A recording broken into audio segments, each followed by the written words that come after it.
तो आज डिस्कस करेंगे हम लोग case infertility of hypoplastic uterus. एक पेशेंट है जिसकी इन्फॉर्मेशन आप बेसिक इन्फॉर्मेशन है। पेशेंट एज 22 ईयर्स का और मैरिड लाइफ है उसकी 5 साल।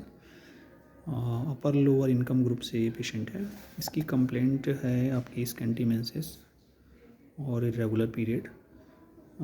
आपका ब्लीडिंग टाइम रहता है इनकी पीरियड का 1 to 2 डेज़ और 40-60 डेज़ पे इसको साइकिल होती है। और ये इनफर्टिलिटी के लिए दिखाने आया है। इसकी मेन कंप्लेंट जैसा कि मैंने बताया कि स्कैंटी मेंस्ट्रुएशन। पेशेंट की हिस्ट्री जो रही है, कोई भी ट्यूबरकुलर हिस्ट्री नहीं है और कोई भी ऐसी प्रॉब्लम नहीं है पास्ट हिस्ट्री में। ऑब्स्ट्रक्टिव हिस्ट्री निल है।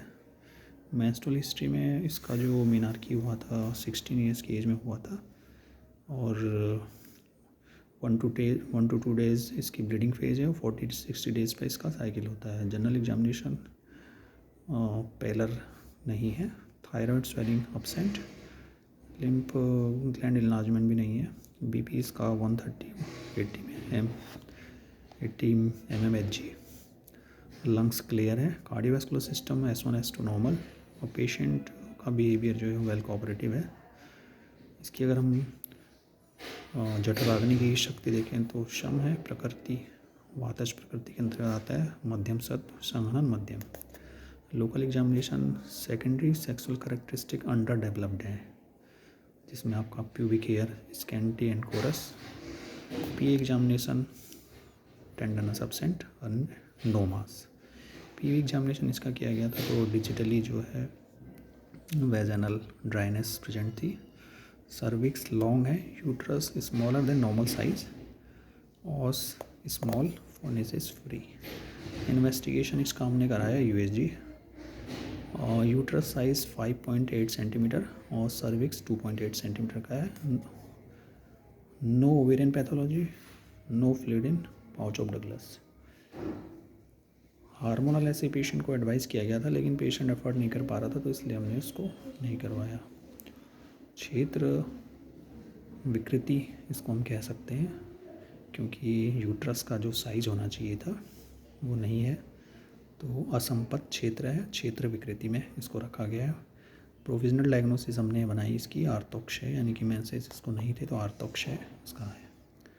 आहार हमने इसको जो एडवाइस किया वो आपका तिलचूर्ण, कृष्ण तिलचूर्ण 10 ग्राम की मात्रा में इसको दिया और साथ ही पेशेंट को बताया कि जो कुलत्थ की दाल है, मांस है, तिल है और मरीच और गुड़, इनको बताया गया। मांस और मरीच को गुड़ के साथ मिलाकर मोदक भी बनाया गया, जिसको आम भाषा में लड्डू हम कह सकते हैं, और पेशेंट को सवेरे शाम खाने के लिए बताया गया। और तिल को गर्म करके उसको उसमें 20 ग्राम जीरा और 2 ग्राम मरीच यानी काली मिर्च का पाउडर मिलाकर चावल के साथ पकाने के लिए बताया गया और पेशेंट को एडवाइस किया गया। मांस को हमने रेड होने तक हीट किया और उसमें मरीच मिलाया, पाउडर, मरीच का पाउडर, और साथ में उसमें गुड़ मिक्स किया और उसको मिक्सर में मिक्सिंग कर दी। उसके बाद लड्डू बनाने के बाद उसको 20 ग्राम की मात्रा में पेशेंट को दिया गया। औषध हमने उसको बताया कि उसको शतपुष्पा चूर्ण 10 ग्राम की मात्रा में सुबह शाम मील के साथ। नष्ट पुष्पांतक रस एक हर्बल प्रिपरेशन है, रस औषधि है, 1 BD उसको बताया गया। फलघृत 10 ग्राम गर्म पानी के साथ अर्ली मॉर्निंग और इवनिंग। फलघृत का पिचू 10 दिन तक उसको दिया गया सुबह शाम रखने के लिए, और साथ ही 10 ग्राम शतपुष्पा का पाउडर उसको कहा गया लेने के लिए। और लहसुन का प्रयोग अधिक से अधिक मात्रा में जितना पेशेंट ले सकता है उतना उसको एडवाइस किया गया। फर्स्ट विजिट में जब फॉलोअप में पेशेंट आया तो उसका यही ट्रीटमेंट 2 महीने तक दिया गया। मॉडर्न मेडिसिन साथ में एक ऐड कर दी गई टैबलेट, डोलोटन L, और ये टैबलेट डे 5 से डे 25 तक उसको एडवाइस की गई, 1 टैबलेट पर डे। और 4 मंथ पे केवल आयुर्वेदिक ट्रीटमेंट उसको एडवाइस किया गया। उसके बाद 42 डे के बाद मेंस्ट्रुएशन उसका पेशेंट का स्टॉप हो गया और प्रेगनेंसी कंफर्म की गई यूरिन टेस्ट से।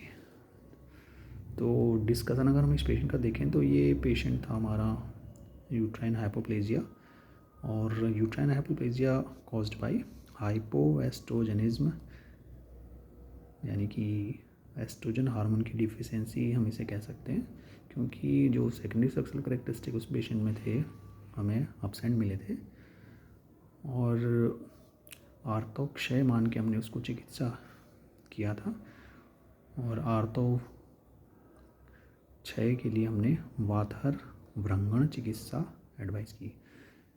तो ये इसको हम सूचीमुखी या व्यापक भी मान सकते हैं। और फलघृत हमने उसको पान के लिए भी दिया और पीछू धारण करने के लिए भी उसको बताया था। 3 महीने के बाद गर्भाशय का साइज़ कुछ हद तक हम कह सकते हैं कि 2 mm तक इंक्रीज़ हुआ है।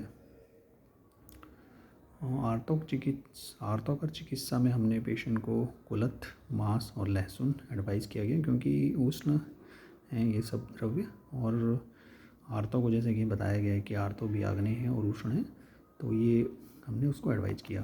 तो रिजल्ट पेशेंट का हमें मिला कि यूट्राइन साइज़ तो बहुत ज़्यादा ग्रोथ उसमें नहीं मिली, लेकिन फर्टिलाइजेशन हमें दिखाई दिया। और हार्मोन इसलिए हमने उसको दिया था 4थे महीने पे ओव्यूलेशन इंडक्शन कराने के लिए, और पोस्ट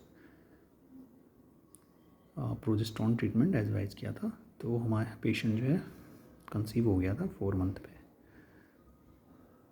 तो इस तरह से ये पेशेंट हम कह सकते हैं कि आयुर्वेद ट्रीटमेंट से पेशेंट को रिलीफ हुआ, और patient was satisfied at the time of discharge.